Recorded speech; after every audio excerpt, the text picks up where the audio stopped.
अस्सलाम वालेकुम। मेरा नाम डॉक्टर अली बशीर चौधरी है। मैं मेडिकल स्पेशलिस्ट और गैस्ट्रोएंटरोलॉजिस्ट हूँ और आजकल मैं अपनी खिदमात डॉक्टर हॉस्पिटल झेलम में सर अंजाम दे रहा हूँ।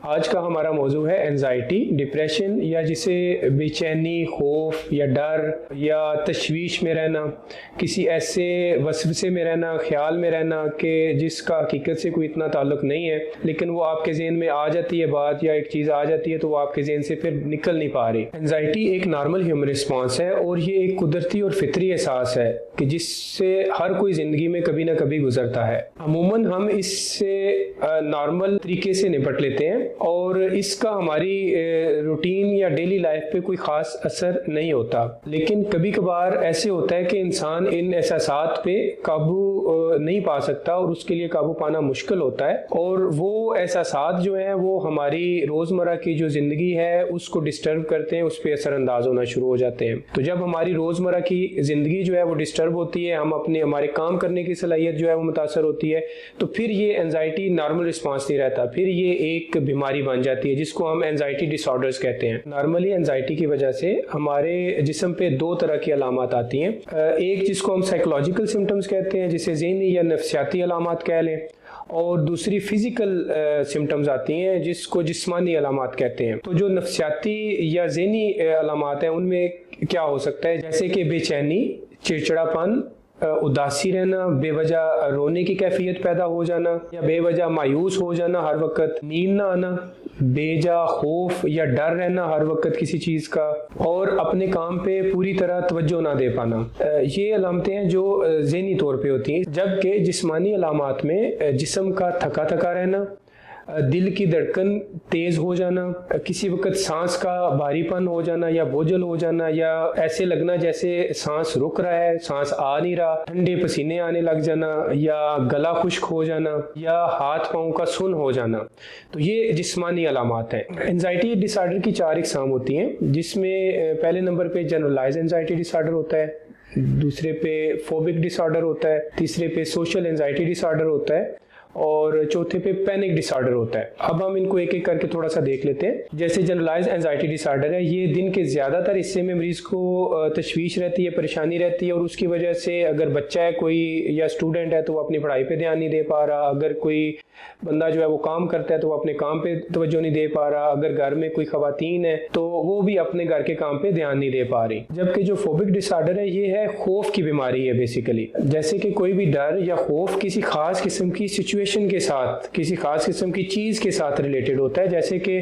कुछ लोगों को पानी से डर आता है, कुछ लोग जैसे ऊंचाई पे जाते हैं तो उनको ऊंचाई से डर लगता है, कुछ लोग जैसे किसी कमरे में और कमरे का दरवाज़ा बंद हो जाए तो बंद जगह का खौफ होता है, कुछ लोगों को जैसे हॉस्पिटल का फोबिया होता है, हॉस्पिटल में जाके उनका खौफ बढ़ जाता है, या नीडल्स का फोबिया होता है, या क्राउडेड प्लेसेस जहाँ पे ज़्यादा लोग होते हैं उसका खौफ होता है। तो ये बीमारी तभी होगी जब वो इस सिचुएशन में जाएगा मरीज़, इसके अलावा अदरवाइज पेशेंट बिल्कुल ठीक होगा। तीसरे नंबर पे सोशल एंजाइटी डिसऑर्डर है, समाजी रवाबत में डर या खौफ पैदा होने को कहते हैं। तो इंसान जिसको ये डिसऑर्डर होता है वो किसी फंक्शन पे, किसी पार्टी में जाने से घबराता है, लोगों से बातचीत करते हुए उसको डर और खौफ महसूस होता है, वो फिर ऐसी जगहों को अवॉइड करना शुरू कर देता है। और लास्ट में पैनिक एंजाइटी डिसऑर्डर जिसको इज़्तिराबी दौरों की बीमारी कहते हैं, इसमें एंजाइटी का अटैक एकदम शिद्दत से आता है और अमूमन ये 15 से 60 मिनट तक होता है। इसमें मरीज़ की दिल की धड़कन बहुत तेज़ हो जाती है, मरीज़ को लगता है कि जैसे मुझे हार्ट अटैक ना हो जाए, दिल का दौरा ना पड़ जाए, उसको ठंडे पसीने आना शुरू हो जाते हैं, उसको महसूस होता है जैसे उसकी सांस रुकना शुरू हो गई है और भारी हो गई है, और मरीज को ये डर पैदा हो जाता है कि कहीं उसकी डेथ ना हो जाए। इसमें नॉर्मली मरीज मुख्तलिफ दफ़ा डॉक्टर्स के पास जा चुका होता है, उसकी ईसीजी और बाकी जो मेडिकल के टेस्ट हैं वो बिल्कुल नॉर्मल आ रहे होते हैं। अब हम आते हैं इसके इलाज की तरफ कि हम घर में क्या कर सकते हैं। तो इसका इलाज 2 तरह से है, एक तो दवाई के साथ है और हम दवाई के बगैर भी इसका इलाज कर सकते हैं घर में। पहले इलाज मैं दवाई के बगैर बताऊंगा कि मरीज क्या कर सकता है अपने घर पे जब अगर उसको कोई एंजाइटी का कोई इशू वगैरह हो घर पे। तो कुछ इलाज बगैर दवाई के हैं जो डॉक्टर्स करवाते हैं और कुछ है जो मरीज खुद करता है। इससे पहले मैं ये बताता चलूँ कि मरीज की जो मेडिकल एवेल्युएशन है मुख्तलिफ डॉक्टर से वो हो चुकी होती है और उसको फिजिकल कोई प्रॉब्लम नहीं होती। जिस भी बंदे को एंजाइटी का मसला होता है उसमें सेफ्टी सीकिंग बिहेवियर्स पैदा हो जाते हैं कि इंसान अपने आप को सेव करने के लिए कुछ करता है, जैसे कि कोई पास होना चाहिए, या मरीज ये होता है कि दिल की, अगर हमारी एक नॉर्मल दवाई इस्तेमाल होती है इंड्राल, तो दिल की धड़कन तेज होती है तो मरीज इंड्राल ले लेता है। तो इसमें हम जो सेफ्टी सीकिंग बिहेवियर है कि अपने आप को जो इंसान बचाता है उनको हमें खत्म करना होता है। जैसे जब भी ऐसी कोई कैफियत हो, पैनिक कैफियत हो, तो आप किसी को मदद के लिए ना बुलाएं, डॉक्टर के पास ना जाएं, कोई दवाई इस्तेमाल ना करें या कोई टेस्ट ना करवाएं, या अगर आपकी तबीयत खराब हो रही है तो आप जल्दी से कोई दवाई खा लें। तो ये सेफ्टी सीकिंग बिहेवियर है कि अपने आप को जिस चीज से बचा सकते हैं उसको अवॉइड करें। ये कैफियत ज्यादा से ज्यादा 5-10 मिनट में ये कैफियत गुजर जाती है। अगर आपने इस 5 से 10 मिनट में अपने आप पे कंट्रोल कर लिए तो आगे कुछ भी नहीं होगा। हमारा एक बड़ा मसला है कि हमें जब भी ऐसी कोई अलामत नजर आती है तो हम जल्दी से उस अलामत को इंटरनेट पे सर्च करते हैं। तो जैसे कि दिल की धड़कन तेज होना, तो आप अगर इंटरनेट पे सर्च करेंगे दिल की धड़कन तेज होने की 4 वजूहात आएंगी वहां पे। नॉर्मली भी 3 नॉर्मल होंगी कि जैसे आप दौड़ रहे हैं, रन कर रहे हैं, सीढ़ियां चढ़ रहे हैं तो आपकी दिल की धड़कन तेज हो जाएगी। लेकिन एक कोई आ जाएगी उसमें कि जिसमें कोई बीमारी की वजह से दिल की धड़कन बढ़ रही है। अब इंटरनेट को नहीं पता कि आपको एंजाइटी है, वो आपको बीमारी की वजह से दिल की धड़कन जो तेज होती है उसका बता रहा होगा। अब जब आप ये चीज देखेंगे तो आप नेगेटिव चीज पे ज्यादा ध्यान देंगे और आप और परेशान होंगे। इसलिए इंटरनेट पे सर्च करने की बजाय आप किसी डॉक्टर से मशवरा करें, वो आपके लिए ज्यादा बेहतर है। या फिर कुछ ऐसे होता है कि कुछ मरीज जिनको एंजाइटी का मसला होता है बार बार अपनी पल्स चेक करते रहते हैं कि शायद तेज हो गई है। तो जब आप अपनी बॉडी पे ज्यादा ध्यान देंगे तो आपको लगेगा कि कुछ ना कुछ हमारी बॉडी में चेंज हो रहा है, कोई प्रॉब्लम है। तो अपनी बॉडी का मुआयना भी जो है वो कम से कम करें। और जब भी आपको पैनिक अटैक हो, एंजाइटी हो, तो 30 से 40 मिनट बैठ जाएं।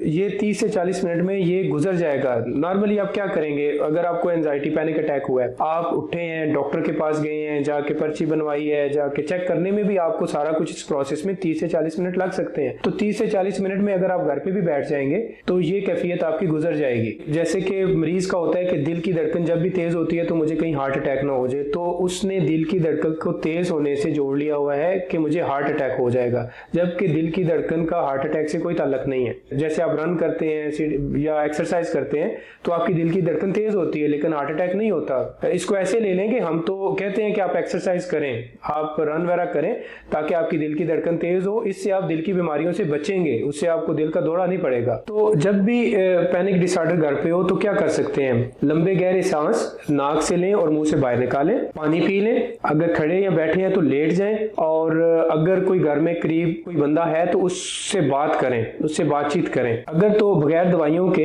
पैनिक अटैक आपका कंट्रोल हो गया तो ठीक है, अगर नहीं हुआ तो फिर दवाइयां इस्तेमाल की जाती हैं। दवाइयों के बारे में भी बड़ी मिथ्स हैं कि दवाइयां हमेशा के लिए शुरू हो जाती हैं और दिमागी दवाइयां अच्छी नहीं होती। होता क्या है कि इस दवाई को अपना असर दिखाने में 2 से 3 हफ्ते लगते हैं। तो उस 2-3 हफ्ते के लिए हम कोई ऐसी दवाई इस्तेमाल करवाते हैं जिससे जल्दी सुकून आ जाए, जिससे नींद आ जाए। तो उस दवाई को हमने क्या करना होता है, जो आर्जी तौर पे होती है, उसको हमने 2 से 3 हफ्ते बाद बंद करना होता है। और ये जो SSRIs हैं इनको हमने कंटिन्यू रखना होता है, इनको जारी रखना होता है। अब हमारे मरीज नॉर्मली क्या करते हैं कि वो दवाई ज्यादा इस्तेमाल करते हैं जिससे जल्दी उनको सुकून आ जाए, जिससे उनको जल्दी नींद आ जाए, जबकि ये जो SSRI जो मेन दवाई होती है इसको वो छोड़ देते हैं। तो मेरा मशवरा ये है कि प्रॉपर अगर आपको ये प्रॉब्लम है तो डॉक्टर के पास जाएं और डॉक्टर के मशवरे से ही ये दवाइयां इस्तेमाल करें और उन डॉक्टर के मशवरे से ही इनको छोड़ें। उम्मीद है कि इस वीडियो से आपको काफ़ी कुछ सीखने का मौका मिला होगा। अगर आपको ये अलामात हैं तो पहले आप उनको घर पे कंट्रोल करने की कोशिश करें, लेकिन अगर ये बढ़ गई हैं और काफ़ी अरसे से हो रही हैं